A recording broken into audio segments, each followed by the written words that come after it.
Le décret a été pris en Conseil des ministres le 21 février et promulgué le 14 mars 2024. Les corrompus dans l'administration publique burkinabé seront dénoncés formellement.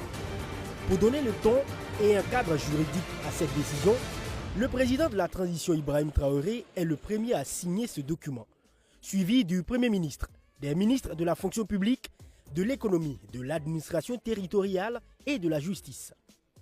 Concernant les conditions et les modalités de dénonciation des faits de corruption et infractions assimilées et tout ce qui est mauvaise pratique dans l'administration, celui qui dénonce peut d'emblée le faire auprès du supérieur hiérarchique de l'agent fautif. Mais qu'entend-on par mauvaise pratique?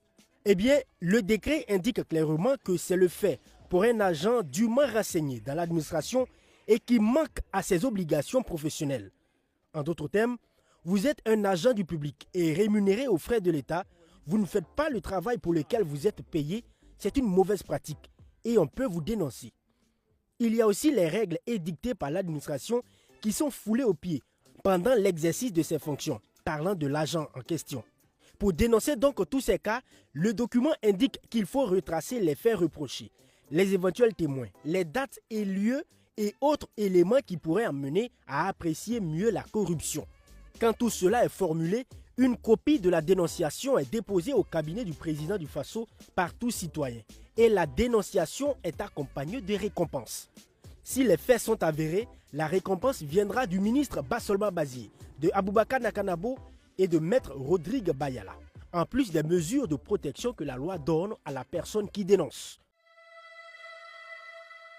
Mais attention, si la dénonciation est calomnieuse ou abusive, ou si vous dénoncez avec des faits infondés basés sur des règlements de compte, par exemple, ce même décret est clair. La même loi censée vous protéger ne s'appliquera plus pour votre protection.